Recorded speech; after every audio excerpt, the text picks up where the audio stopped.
Nakikita ko naman talagang hands-on po kayo. Tanungin mo na ako ng matanong mo, busy ako eh. So yun nga mga idol, kasama natin ngayon dito sa Kuwait, Dudong Tisoy. Siyempre, yung mga nakapanood ng video kay Dudong Tisoy, no, yung interview niya kay Diwata Paris Overload nung nakaraang bakasyon niya. Pumunta Ano pala. natin? Ayan, magpasalamat po ako dahil picture muna tayo.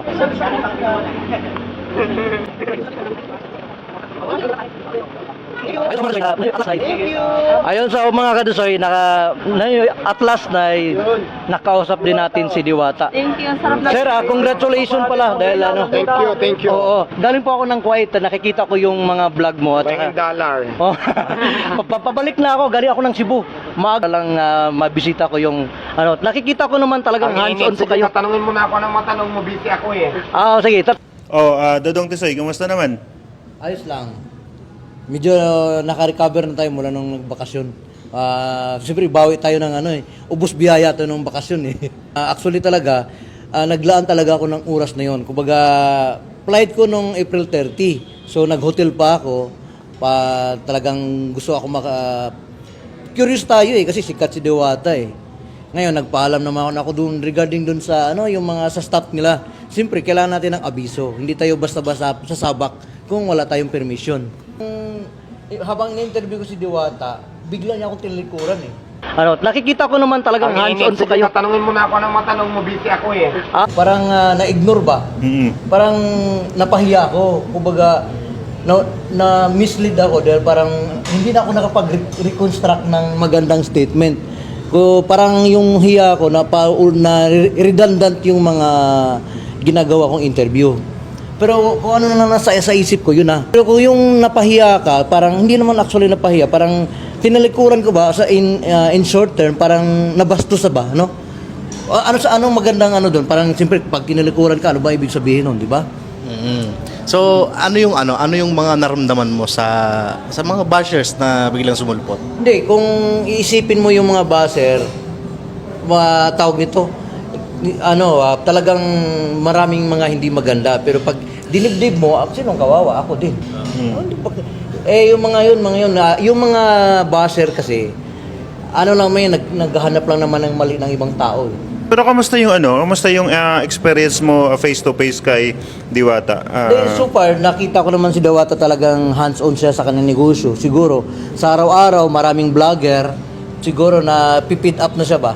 Kasi instead na makapokus siya sa kanyang negosyo, araw-araw siguro kung sa akin naman ilagay, instead na pagtuunan kong pansin yung negosyo ko, iintindihin ko pa yung mga vlogger. So, naintindihan ko naman din. Wala tayong dapat, at least, napagbigyan naman niya tayo. Binanggit pa nga niya yung Kuwait eh, pero hindi lang niya na-spilling ng tama. Binanggit niya yung Kuwait pero nanghingi siya ng dollar. Oo, galing po ako ng Kuwait, nakikita ko yung mga vlog mo at $1 dollar. Dollar.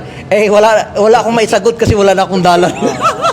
Siguro next time magdala ako ng dinar. Sa ganung sitwasyon, kung nasa Pilipinas ka, may pagkakataon pa bang interviewin mo siya ulit? Bakit hindi? Kasi kung ayaw mo, kung halimbawa ayaw mo na siyang interviewin, para ibig sabihin nagtampo ka or ayaw mo na siyang kausapin.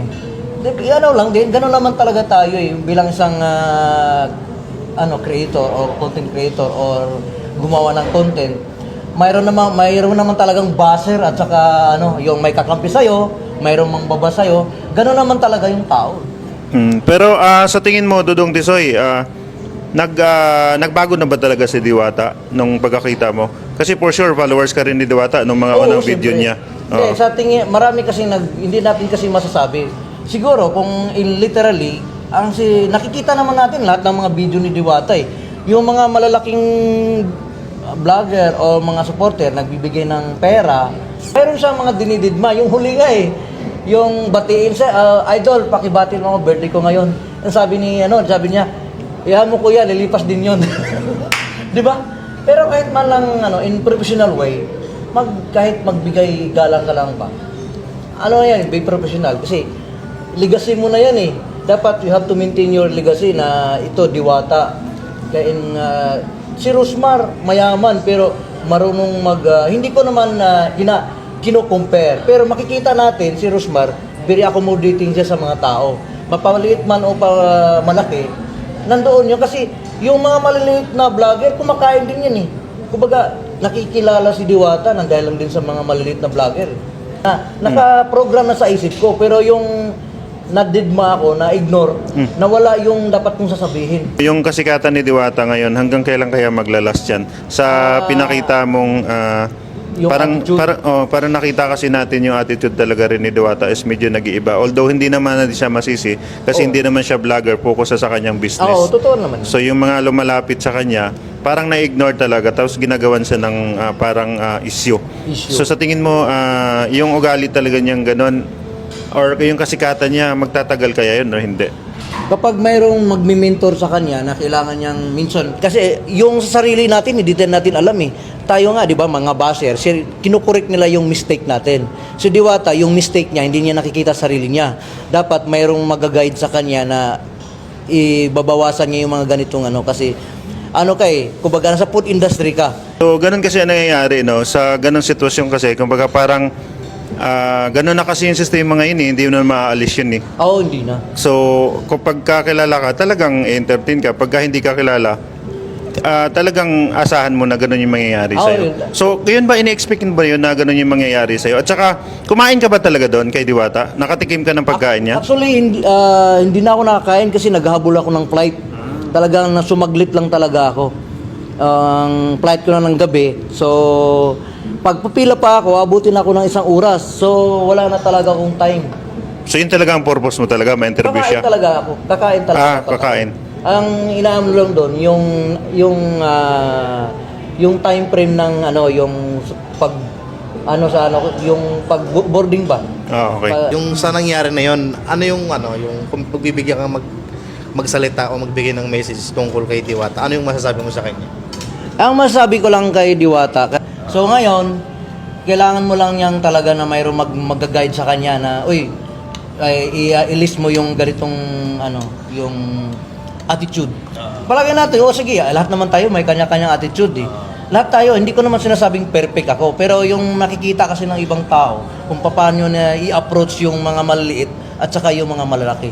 Dapat you have to be fair to everyone kasi you have to consider yung lahat ng nakasalamuha mo, customer mo yan. Hindi ka kasi sa dinami-dami ng gustong maka-interview, na-interview. Oo, nagpasalamat naman ako. Actually, hindi ako baser kasi naman tayo eh, kumbaga matanda na tayo para sa mga ganun na dapat intindihin natin yung tao din. Kasi baka mamaya dahil sa araw-araw pa naman ang daming mga vlogger eh, kumbaga nainis talaga siguro siya.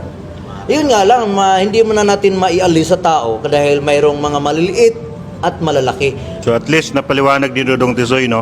Yung kanyang yung side. mga basher, wala akong against sa inyo kasi basher is basher. Oo. Basher o yung may kampi sa akin, mahal ko kayong lahat.